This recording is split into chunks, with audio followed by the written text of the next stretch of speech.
யோனாவின் ஜெபம். அந்த மீனின் வயிற்றிலிருந்து யோனா தன் தேவனாகிய கர்த்தரை நோக்கி விண்ணப்பம் பண்ணி, என் நெருக்கத்தில் நான் கர்த்தரை நோக்கி கூப்பிட்டேன். அவர் எனக்கு உத்தரவு அருளினார். நான் பாதாளத்தின் வயிற்றிலிருந்து கூக்குரலிட்டேன். நீர் என் சத்தத்தை கேட்டீர். சமுத்திரத்தின் நடு மையமாகிய ஆழத்திலே நீர் என்னை தள்ளிவிட்டீர். நீரோட்டம் என்னை சூழ்ந்து கொண்டது. உம்முடைய வெள்ளங்களும் அலைகளும் எல்லாம் என்மேல் புரண்டது. நான் உமது கண்களுக்கு எதிரே இராதபடிக்கு தள்ளப்பட்டேன். ஆகிலும் இன்னமும் உம்முடைய பரிசுத்த ஆலயத்தை நோக்குவேன் என்றேன். தண்ணீர்கள் பிராண பரியந்தம் என்னை நெருக்கினது.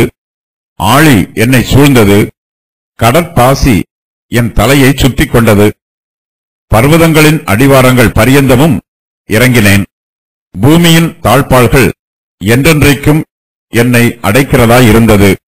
ஆனாலும் என் தேவனாகிய கர்த்தாவே, நீர் என் பிராணனை அழிவுக்கு தப்புவித்தீர். என் ஆத்துமா என்னில் தொய்ந்து போகையில் கர்த்தரை நினைத்தேன். அப்பொழுது என் விண்ணப்பம் உமது பரிசுத்த ஆலயத்திலே உம்மிடத்தில் வந்து சேர்ந்தது. பொய்யான மாயையை பற்றிக் கொள்ளுகிறவர்கள் தங்களுக்கு வரும் கிருபையை போக்கடிக்கிறார்கள். நானோவெனில் துதியின் சத்தத்தோடே உமக்கு பலியிடுவேன். நான் பண்ணின பொருத்தனையை செலுத்துவேன். ரட்சிப்பு கர்த்தருடையது என்றான். யோனா கர்த்தருடைய சமூகத்தில் இருந்து விலகி ஓடிப்போய் இருக்கிறார். கர்த்தருக்கும் யோனாவுக்கும் நடுவிலே ஒரு இடைவெளி உண்டாயிருக்கிறது. 2 பேருமே ஒருவருக்கொருவர் கோபப்பட்டுக் கொள்கிறார்கள்.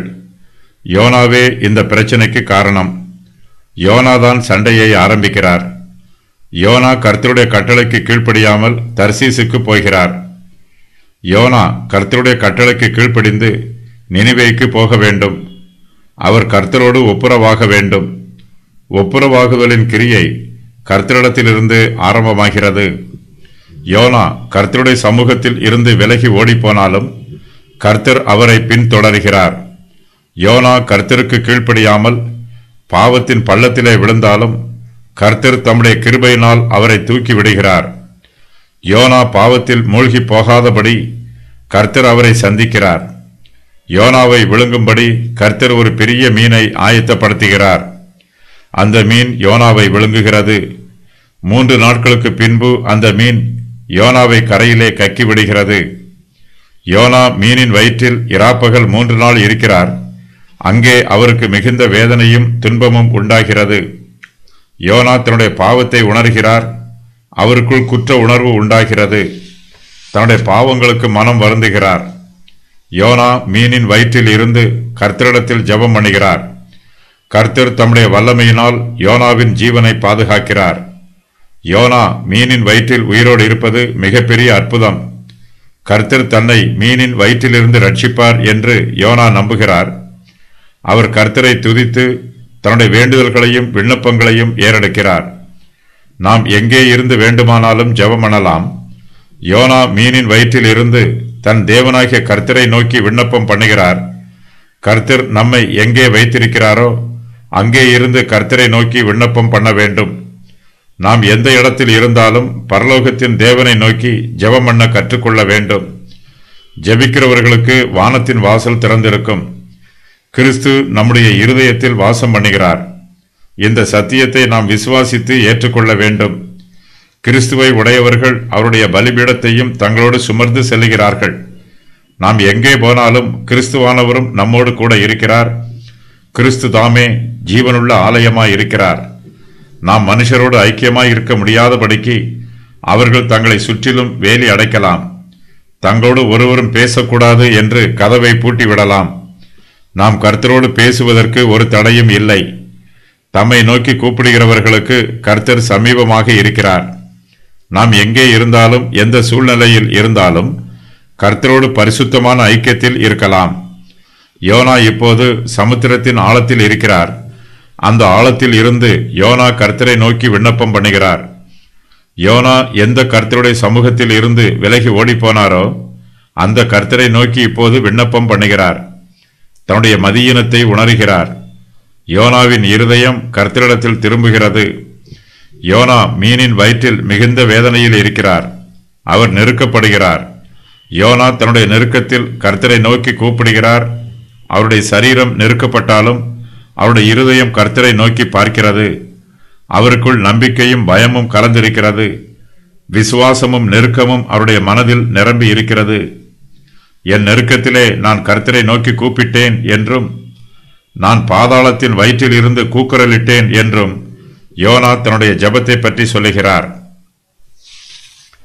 யோனா கர்த்தரை நோக்கி நெருக்கத்தில் கூப்பிட்டாலும், பாதாளத்தின் வயிற்றில் இருந்து கூக்குரலிட்டாலும் கர்த்தர் அவருக்கு உத்தரவு அருளுகிறார். கர்த்தர் யோனாவின் சத்தத்தை கேட்கிறார். கர்த்தர் யோனாவை சமுத்திரத்தின் நடு மையமாகிய ஆழத்திலே தள்ளிவிடுகிறார். கப்பற்காரர்கள்தான் யோனாவை எடுத்து சமுத்திரத்திலே போட்டார்கள். கப்பற்காரர்கள் தன்னை சமுத்திரத்திலே போட்டாலும் அதிலே கர்த்தருடைய கரம் இருப்பதை யோனா காண்கிறார். யோனா சமுத்திரத்திலே விழுந்தபோது நீரோட்டம் அவரை சூழ்ந்து கொள்கிறது. கர்த்தருடைய வெள்ளங்களும் அலைகளும் யோனாவின் மேல் புரளுகிறது. எல்லா பக்கத்திலும் யோனாவை நீரோட்டம் சூழ்ந்து கொள்கிறது. யோனா சமுத்திரத்தின் ஆழத்திலே இருக்கிறார். அவருக்கு மேல் ஏராளமான தண்ணீர் புரண்டு ஓடுகிறது. உமது மதகுகளின் இரைச்சலால் ஆழத்தை ஆழம் கூப்பிடுகிறது.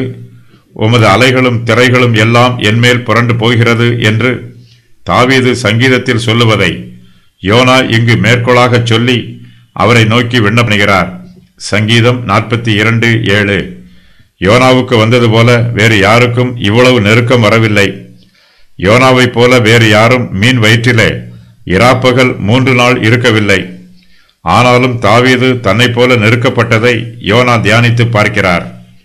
தாவீது கர்த்தருடைய இருதயத்திற்கு ஏற்ற மனுஷராய் இருந்தார். ஆனாலும் அவரும் யோனாவைப் போல நெருக்கப்பட்டிருக்கிறார். தாவீதின் வார்த்தைகள் யோனாவுக்கு ஆறுதலாய் இருக்கிறது. கப்பற்காரர் யோனாவை எடுத்து சமுத்திரத்திலே போட்டு விடுகிறார்கள். நான் உமது கண்களுக்கு எதிரே இராதபடிக்கு தள்ளப்பட்டேன் என்று யோனா சொல்லுகிறார். யோனா மீனின் வயிற்றில் இருந்தாலும் அவர் இன்னமும் கர்த்தருடைய பரிசுத்த ஆலயத்தை நோக்கி பார்க்கிறார். தண்ணீர்கள் பிராண பரியந்தம் யோனாவை நெருக்குகிறது. ஆழி அவரை சூழ்ந்திருக்கிறது. கடற்பாசி அவருடைய தலையை சுற்றி கொள்கிறது. யோனா இந்த வாக்கியத்தையும் தாவீதின் சங்கீதத்தில் இருந்து எடுத்து மேற்கோளாக சொல்லுகிறார். தேவனே, என்னை ரட்சியும், வெள்ளங்கள் என் ஆத்துமா மட்டும் பெருகி வருகிறது. சங்கீதம் 69:1. கப்பற்காரர் யோனாவை எடுத்து சமுத்திரத்திலே போடும்போது அவர் பர்வதங்களின் அடிவாரங்கள் பரியந்தமும் இறங்குகிறார். பூமியின் தாழ்பாள்கள் என்றென்றைக்கும் அவரை அடைக்கிறதாய் இருக்கிறது.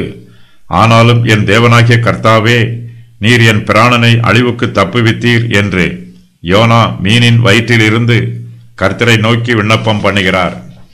தண்ணீர்கள் யோனாவை அவருடைய பிராண பரியந்தம் நெருக்கின போது தப்பிக்கும் நம்பிக்கையே அவரிடத்தில் இல்லை. அவர் தண்ணீரிலே நிரந்தரமாக மூழ்கி விடுவோம் என்று நினைத்தார். தண்ணீர்கள் அவரை நெருக்கிய போது அவருடைய ஆத்துமாவும் அவருக்குள் சோர்ந்து போகிறது. தன்னுடைய சுய முயற்சியினால் யோனாவால் தப்பிக்க முடியவில்லை. யோனா சமுத்திரத்தில் மூழ்கி கொண்டிருக்கும் போது தான் கர்த்தருடைய கண்களுக்கு முன் இராதபடிக்கு தள்ளப்பட்டதாக நினைக்கிறார். அவருடைய நம்பிக்கை அவரிடத்திலிருந்து நீங்கிற்று. அவருடைய வழிகள் எல்லாம் பிரயோஜனம் இல்லாமல் போயிற்று. யோனாவால் சமுத்திரத்தில் ஒன்றும் செய்ய முடியவில்லை. அவர் திக்கற்ற நிலைமையில் இருக்கிறார். யோனாவுக்கு சமுத்திரத்தில் ஆதரவு கிடைக்கவில்லை. கர்த்தருடைய ஜனம் பல சமயங்களில் யோனாவைப் போல நிற்கப்படுகிறார்கள். தாங்கள் கர்த்தருடைய கண்களுக்கு எதிரே இராதபடிக்கு தள்ளப்பட்டிருப்பதாக நினைக்கிறார்கள். தங்களால் இனிமேல் கர்த்தரை பார்க்க முடியாது என்று நினைத்து சோர்ந்து போகிறார்கள். இவையெல்லாம் அவிசுவாசமான வார்த்தைகள். தாம் தெரிந்து கொண்ட ஜனத்தை விட்டு கர்த்தர் ஒருபோதும் விலகி போவதில்லை. கர்த்தர் தம்முடைய ஜனத்தை தள்ளிவிடுவதும் இல்லை. யோனா சமுத்திரத்தில் விழுந்தபோது நீரோட்டம் அவரை சூழ்ந்து கொண்டாலும், அவர் சமுத்திரத்தின் நடு மையமான ஆழத்திலே மூழ்கினாலும் அவர் மறுபடியும் கர்த்தரை நோக்கி பார்க்கிறார். அவருக்குள் விசுவாசம் கிரியை செய்கிறது. அவரிடத்தில் காணப்படுகிற பயத்தையும் அவர் நம்பிக்கையையும் அவருடைய விசுவாசம் அவரை விட்டு நீக்கி போடுகிறது. யோனாவுக்குள்ளே மிகப்பெரிய போராட்டம் நடைபெறுகிறது. இது அவருடைய மாம்ச சிந்தைக்கும் விசுவாசத்திற்கும் இடையே நடைபெறுகிற போராட்டம். முடிவில் விசுவாசமே ஜெயிக்கிறது. யோனா இப்போது விசுவாசத்தோடு பேசுகிறார். அவரிடத்தில் பயமோ நடுக்கமோ இல்லை. நான் இன்னமும் உம்முடைய பரிசுத்த ஆலயத்தை நோக்குவேன் என்று யோனா விசுவாசத்தோடு சொல்லுகிறார். எசேக்கியா வியாதிப்பட்டு மரணத்திற்கு ஏதுவாக இருந்தான். கர்த்தர் அவனுடைய ஆயுசு நாட்களை 15 வருஷம் கூட்டிக் கொடுத்தார். தான் உயிர் பிழைப்பதற்கு என்ன அடையாளம் என்று கேட்பதற்கு பதிலாக, நான் கர்த்தருடைய ஆலயத்துக்கு போவதற்கு அடையாளம் என்ன என்று எசேக்கியா கேட்டான். கர்த்தருடைய ஆலயத்திற்கு போவதற்காகவே எசேக்கியா ஆரோக்கியமாய் இருக்கவும் ஜீவனோடு இருக்கவும் விரும்பினான். அதுபோலவே யோனாவும் கர்த்தருடைய பரிசுத்த ஆலயத்தை பார்ப்பதற்காக உயிரோடு இருக்க விரும்புகிறார். யோனா கர்த்தரிடத்தில் பயபக்தியோடு தன்னை பற்றி சொல்லுகிறார். அவர் தன்னுடைய தப்பிதங்களை உணர்ந்து கொள்கிறார். கர்த்தருடைய கிருபைகளையும் இரக்கங்களையும் ஆசீர்வாதங்களையும் பெற்றுக்கொள்வதற்கு தான் ஒரு அபாத்திரன் என்பதை யோனா அங்கீகரிக்கிறார். தேவனுடைய ஆலயத்திலே தான் வாசம் பண்ண வேண்டும் என்று யோனா கர்த்தரிடத்தில் தைரியமாய் சொல்லவில்லை. அதற்கு பதிலாக தான் கர்த்தருடைய பரிசுத்த ஆலயத்தை நோக்கி பார்க்க விரும்புவதாக சொல்லுகிறார். கர்த்தருக்கு முன்பாக யோனா தன்னை வெகுவாக தாழ்த்துகிறார். யோனா இப்போது நெருக்கத்தில் இருக்கிறார். அவர் தன்னுடைய நெருக்கத்தில் கர்த்தரிடத்தில் பொருத்தனை பண்ணுகிறார். நானோவெனில் துதியின் சத்தத்தோடே உமக்கு பலியிடுவேன். நான் பண்ணின பொருத்தனையை செலுத்துவேன். ரட்சிப்பு கர்த்தருடையது என்று யோனா சொல்லுகிறார். யோனா கர்த்தருடைய சமூகத்தில் இருந்து விலகி ஓடிப்போனார். இது யோனா செய்த பாவம். தான் இனிமேல் மறுபடியும் தர்சீசை நோக்கி பார்க்க போவதில்லை என்றும், தான் இனிமேல் கர்த்தருடைய பரிசுத்த ஆலயத்தையே நோக்கி பார்க்க போவதாகவும் யோனா பொருத்தனை பண்ணுகிறார். யோனா தன்னுடைய ஆவிக்குரிய ஜீவியத்தில் பலப்பட விரும்புகிறார். கொஞ்சம் கொஞ்சமாக பலப்பட்டு கர்த்தருடைய சமூகத்திற்கு முன்பாக பயபக்தியோடு நிற்க விரும்புகிறார். நம்முடைய ஆத்மா சோர்ந்து போகும்போது நாம் கர்த்தரை நினைவு கூற வேண்டும். நம்முடைய இருதயம் கர்த்தரையே நோக்கி பார்க்க வேண்டும். நாம் கர்த்தருடைய பரிசுத்த நாமத்தை நினைத்து பார்க்கும்போது அவருடைய நாமத்தை நோக்கி கூப்பிட வேண்டும். யோனா நெருக்கத்தில் இருக்கிற போது அவர் கர்த்தரை நோக்கி பார்க்கிறார். அவர் கர்த்தரையே நம்புகிறார். கர்த்தர் தன்னுடைய நெருக்கத்தில் இருந்து தன்னை விடுவிப்பார் என்று யோனா தன்னுடைய இருதயத்தில் விசுவாசிக்கிறார். கர்த்தர் தம்முடைய கிருபையினால் யோனாவின் விண்ணப்பத்தை அங்கீகரிக்கிறார். தன்னுடைய ஆத்மா தனக்குள் தொய்ந்து போகையில் யோனா கர்த்தரை நினைத்தார். அப்போது யோனாவின் விண்ணப்பம் கர்த்தருடைய பரிசுத்த ஆலயத்திலே கர்த்தருடைய சமூகத்திற்கு முன்பாக வந்து சேருகிறது. யோனா மீனின் வயிற்றிலிருந்து ஜெபம் பண்ணினாலும் அவருடைய விண்ணப்பங்கள் உன்னதமான தேவனுடைய சமூகத்திலே வந்து சேருகிறது. தேவனாகிய கர்த்தர் யோனாவின் பிராணனை அழிவுக்கு தப்புவிக்கிறார். மீன் யோனாவை கரையிலே கக்கிவிட்ட போது அவர், என் தேவனாகிய கர்த்தாவே, நீர் என் பிராணனை அழிவுக்கு தப்புவித்தீர் என்று ஜெபம் பண்ணுகிறார். பூமியின் தாழ்பாள்கள் என்றென்றைக்கும் யோனாவை அடைக்கிறதா இருக்கிறது. ஆனாலும் தேவனாகிய கர்த்தர் யோனாவின் பிராணனை அழிவுக்கு தப்புவிக்கிறார். யோனா இந்த விண்ணப்பத்தை மீனின் வயிற்றிலிருந்து ஏறெடுப்பதாகவும் வேத பண்டிதர்கள் விளக்கம் சொல்லுகிறார்கள். யோனா தன்னுடைய விசுவாசத்தை வார்த்தைகளினால் அறிக்கை செய்கிறார். கர்த்தர் யோனாவை மீனின் வயிற்றில் உயிரோடு பாதுகாக்கிறார். கர்த்தரே யோனாவின் பிராணனை அழிவுக்கு தப்புவிக்கிறார். யோனா இன்னும் மீனின் வயிற்றிலிருந்து தப்பவில்லை. ஆனாலும் கர்த்தர் தன்னுடைய பிராணனை அழிவுக்கு தப்புவிப்பார் என்னும் விசுவாசத்தோடு ஏற்கனவே தப்புவித்தது போல ஜெபம் பண்ணுகிறார். கர்த்தரே நமக்கு உயிர்த்தெழுதலும் ஜீவனுமாய் இருக்கிறார். அவர் நம்முடைய பிராணனை அழிவுக்கு தப்புவிக்கிறார். அவர் நம்மை மரணத்திற்கும் பாதாளத்தின் குழிக்கும் தப்புவிக்கிறார். யோனா மீனின் வயிற்றில் இருந்தாலும் அவர் மற்றவர்களுக்கு ஆவிக்குரிய எச்சரிப்புகளையும் கொடுக்கிறார். பொய்யான மாயையை பின்பற்றி கொள்கிறவர்கள் தங்களுக்கு வரும் கிருபையை போக்கடிக்கிறார்கள் என்று யோனா சொல்லுகிறார். புறஜாதி ஜனங்கள் அந்நிய தெய்வங்களை பின்பற்றுகிறார்கள். அவர்கள் பொய்யான மாயையை பற்றி கொள்கிறார்கள். கப்பற்காரர்களில் அநேகர் புறஜாதியார். புறஜாதி தெய்வங்கள் தங்களை பாதுகாக்கும் என்றும் தங்களுக்கு உதவி செய்யும் என்றும் அவர்கள் நம்புகிறார்கள். அவர்கள் தங்களுக்கு வரும் தேவ கிருபையை போக்கடிக்கிறார்கள். பொய்யான மாயையை பற்றி கொள்கிறவர்கள் தங்களுடைய சுய பலத்தையும் சுய பராக்கிரமத்தையும் நம்புகிறார்கள். கர்த்தருடைய சித்தத்திற்கு கீழ்ப்படிவதே நமக்கு மெய்யான சந்தோஷம். பொய்யான மாயையை பற்றி கொள்கிறவர்களோ தங்களை தாங்களே நம்பி சந்தோஷமாக இருக்க முயற்சி செய்கிறார்கள். இவர்களுடைய சந்தோஷம் நிலைக்காது. இது மெய்யான சந்தோஷம் அல்ல. யோனாவும் தன்னுடைய இஷ்டப்படி ஜீவிக்க வேண்டும் என்று பிரயாசப்பட்டார். கர்த்தருடைய சமூகத்தில் இருந்து விலகி ஓடிப்போவதே தனக்கு சந்தோஷம் என்று நினைத்தார். அவருடைய சுய எண்ணம் ஆரம்பத்தில் அவருக்கு சந்தோஷமாய் இருந்தது. ஆனால் அந்த சந்தோஷம் அவருக்கு நிலைக்கவில்லை. சீக்கிரத்தில் அவருக்கு வருத்தமும் வேதனையும் நெருக்கமும் உண்டாயிற்று. யோனா கர்த்தருக்கு கீழ்ப்படிந்திருந்தால் நினிவேக்கு போயிருப்பார். ஆனால் அவரோ கர்த்தருடைய கட்டளைக்கு கீழ்ப்படியாமல் தர்சீசுக்கு போனார். அவர் கர்த்தருடைய கட்டளைக்கு கீழ்ப்படியாமல் போனதினால் தனக்கு வரும் கிருபையை போக்கடித்து விட்டார். யோனா கர்த்தருடைய சமூகத்தில் இருந்து அவருடைய கட்டளைக்கு கீழ்ப்படிந்திருந்தால் கர்த்தருடைய கிருபை அவருக்கு கிடைத்திருக்கும். கர்த்தர் யோனாவின் ஆத்துமாவை அன்பின் கயிற்றால் கட்டியிருக்கிறார். கர்த்தர் யோனாவின் மீது கிருபையாயும் இரக்கமாயும் இருக்கிறார். யோனா மீனின் வயிற்றில் இருக்கும்போது கர்த்தருடைய அன்பையும் அவருடைய மகிமையையும் அவருடைய மகத்துவத்தையும் நினைத்து பார்க்கிறார். கர்த்தரை துதிக்கிறார். நானோவெனில் துதியின் சத்தத்தோட உமக்கு பலியிடுவேன். நான் பண்ணின பொருத்தனையை செலுத்துவேன். ரட்சிப்பு கர்த்தருடையது என்று யோனா நன்றியுள்ள இருதயத்தோடு கர்த்தரை துதிக்கிறார். யோனாவின் வார்த்தைகள் எல்லோருக்கும் உற்சாகத்தை தருகிறது. யோனா தான் பண்ணின பொருத்தனைகளை செலுத்துவதாக வாக்கு பண்ணுகிறார். கர்த்தர் தன்னை மீனின் வயிற்றிலிருந்து விடுவிப்பார் என்று யோனா நம்புகிறார். இந்த ரட்சிப்பு கர்த்தருடையது என்று அங்கீகரிக்கிறார்.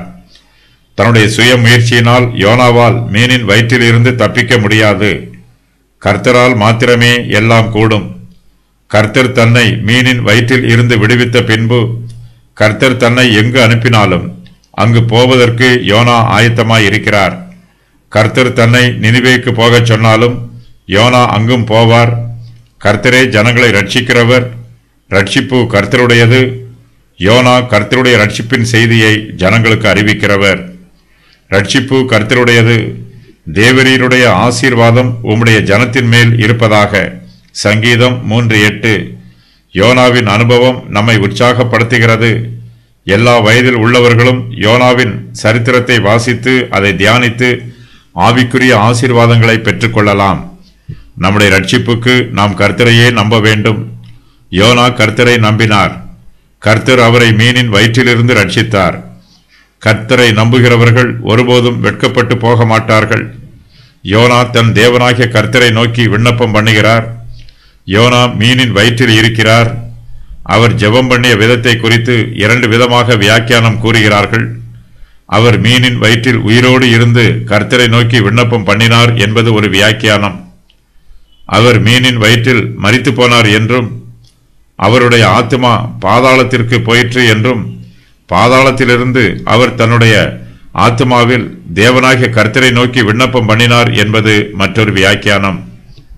கர்த்தரிடத்தில் ஜெபம் ஏறெடுக்கப்பட்ட ஸ்தலங்கள், மிருகங்கள் பலி செலுத்தப்படும் பலிபீடங்கள், திறந்த வெளியில் நடக்கும்போது, துறவில் யுத்தம் பண்ணும்போது, கழுதை பேசிய இடத்தில், எந்திரத்தில் சங்கிலிகளால் கட்டப்பட்ட நிலைமையில், சாம்பல் குவியலில், மீனின் வயிற்றில், பாதாளத்தில், ஆற்றில் நின்று கொண்டு, வனாந்திரத்தில், கல்லறையில், சிலுவை மீது, சிறைச்சாலையில், கப்பற் சேதத்தில், பலிபீடத்தின் கீழ் நான் பாதாளத்தின் வயிற்றிலிருந்து கூக்குரலிட்டேன் என்று யோனா கர்த்தரிடத்தில் சொல்லுகிறார். யோனா மீனின் வயிற்றில் இருந்தும் சியோல் எனப்படும் பாதாளத்தில் இருந்தும் கூக்குரலிட்டார். யோனா மீனின் வயிற்றில் மரித்து அவர் மறுபடியும் உயிர்த்தெழுந்தார் என்று சிலர் வியாக்கியானம் கூறுகிறார்கள். இந்த 3 நாட்களில் அவர் பாதாளத்தில் இருந்தார் என்பது இவர்களுடைய வியாக்கியானம். இந்த வசனத்தில் பாதாளம் என்பதற்கு பயன்படுத்தப்பட்டிருக்கும் எபிரேய வார்த்தை சியோல் என்பதாகும். கர்த்தர் யோனாவின் பிராணனை அழிவுக்கு தப்புவித்திருக்கிறார். யோனா மீனின் வயிற்றில் இருந்தபோது அவர் மரித்து போனார் என்று விளக்குவதற்காக சிலர் இந்த வாக்கியத்தை பயன்படுத்துகிறார்கள். பொய்யான மாயையை பற்றி கொள்ளுகிறவர்கள் தங்களுக்கு வரும் கிருபையை போக்கடிக்கிறார்கள். விக்கிரக ஆராதனை செய்கிறவர்கள் தங்கள் பாவங்களின் நிமித்தமாக கர்த்தருடைய கிருபையை புறக்கணிக்கிறார்கள். கர்த்தருடைய கிருபை வெளிப்படுவதற்கு முன்பாக ஜனங்கள் தங்களுடைய பாவங்களை அறிக்கை செய்து அவற்றிலிருந்து விலகி வர வேண்டும். நானோவெனில் துதியின் சத்தத்தோடே உமக்கு பலியிடுவேன் என்று யோனா கர்த்தரிடத்தில் சொல்லுகிறார். யோனா தன்னுடைய பாவத்தை அறிக்கை செய்கிறார். கர்த்தருக்கு கீழ்ப்படுகிறார். கர்த்தர் மீனுக்கு கட்டளையிடுகிறார். அது யோனாவை கரையிலே கக்கிவிட்டது.